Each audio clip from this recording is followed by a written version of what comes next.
একটি হাদিসের অনুবাদ জানাই। আদালতে আখিরাতে শহীদ একজন এসে আল্লাহকে বলবেন যে আল্লাহ, আমি আপনার জন্য শহীদ হয়েছি।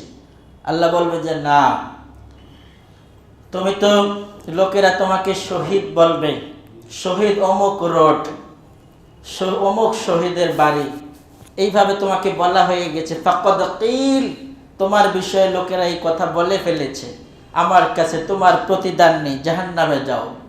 শহীদ একজন আলেমকে হিসাবের সময় আল্লাহ বলবেন তুমি আমার জন্য কি করেছো? বললো আল্লাহ, ইলমে দ্বীন শিক্ষা করে মানুষকে শিখিয়েছি। আল্লাহ বলবেন তোমাকে আল্লামা বলা হবে, বড় হুজুর বলা হবে, তোমাকে বড় আলা হজরত বলা হবে। এজন্য তুমি যা শিখেছো তোমাকে এটা দুনিয়ায় বলা হয়েছে, এখন তুমি জাহান্নামে যাও।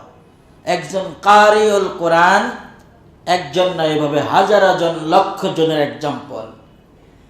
কারিউল কোরআনকে ডাকার পর আল্লাহ জিজ্ঞেস করবেন তুমি কি আমল করেছো আমার জন্য? লোকটি বলবে আল্লাহ, আমি আমার কণ্ঠ দিয়ে, স্বাস্থ্য যতটা শক্তি ছিল সবটা দিয়ে আপনার কোরআন সুন্দর করে পড়ার চেষ্টা করেছি, জাতিকে শিখাবার শোনাবার চেষ্টা করেছি।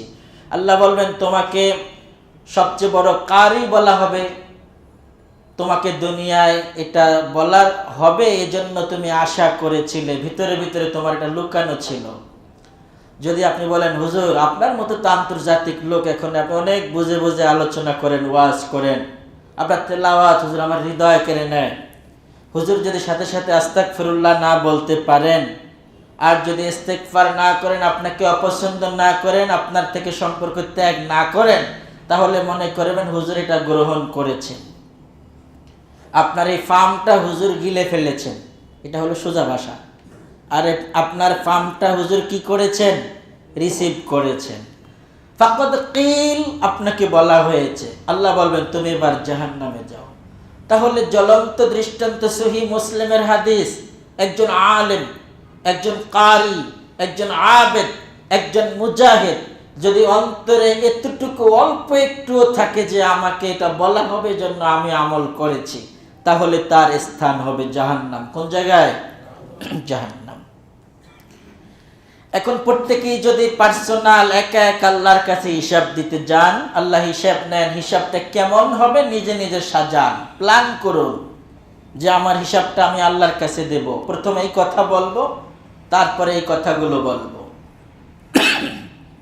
وَكُلُّهُمْ آتِيهِ يَوْمَ الْقِيَامَةِ فَرْدًا।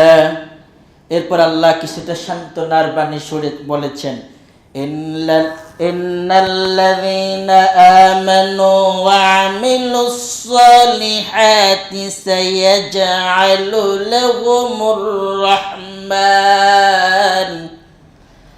ইন্নাল্লাযীনা আমানু ওয়া আমিলুস সালিহাতি সায়াজআলু লাহুমুর রাহমানু উদ্দা। আল্লাহ তাআলা বলছেন যারা ঈমান আনয়ন করেছে, ওয়া আমিলুস সালিহাত, এবং নেক কাজ করে চলছে, করেই চলছে মৃত্যু পর্যন্ত। সায়াজআলু, আরবিতে সিন শব্দটি বাক্যের আগে যুক্ত হলে অচিরেই, নিকটেই এমন অর্থ প্রকাশ করে। আল্লাহ বলছেন সায়াজআলু লাহুমুর রাহমানু উদ্দা, অচিরেই তারা তাদের পরস্পরের জন্য ভালোবাসা আল্লাহ সৃষ্টি করে দিবেন। এই জন্য দেখবেন একজন নামাজি আর নামাজি বন্ধু, দুজন হজে গেলে একজন আরেকজনের বন্ধু হয়ে যায়, জিহাদের ময়দানে একজন আরেকজনের ভাই হয়ে যায়। আল্লাহ তাআলা এই লোকগুলোকে ভালোবাসেন। আপনি কোনো আলেমকে, আপনি কোনো ভালো হাফেজকে, যাদের কথা এবং কাজে, ওয়াজে এবং আমলে মিল আছে, তাদেরকে ভালোবাসলে বলবেন আমি আপনাকে আল্লাহর জন্য ভালোবাসি। আর কোন সময় যদি ঘৃণা করার প্রয়োজন হয় তাহলে আল্লাহর জন্যই ঘৃণা করব। ভালোবাসবেন কার জন্য? ঘৃণা করবেন কার জন্য? এরপর আল্লাহ বলছেন ফাইন্নামা ইয়াসসারনাহু বিলিসানিক, এই কোরআন আমাদের জবানে, আমাদের ভাষায় সুন্দর করে স্পষ্ট উপস্থাপন করা যাবে এমন ম্যাটেরিয়ালস দিয়ে আল্লাহ আমাদের জিহ্বা তৈরি করেছেন। আর কোরআনের ভাষা আরবি, এটাকেও সফট সাউন্ড সিস্টেমে সহজে এই জিহ্বা আওড়াতে পারবে, উচ্চারণ করতে পারবে, এমন ভাষায় আল্লাহ কোরআন নাজিল করেছেন।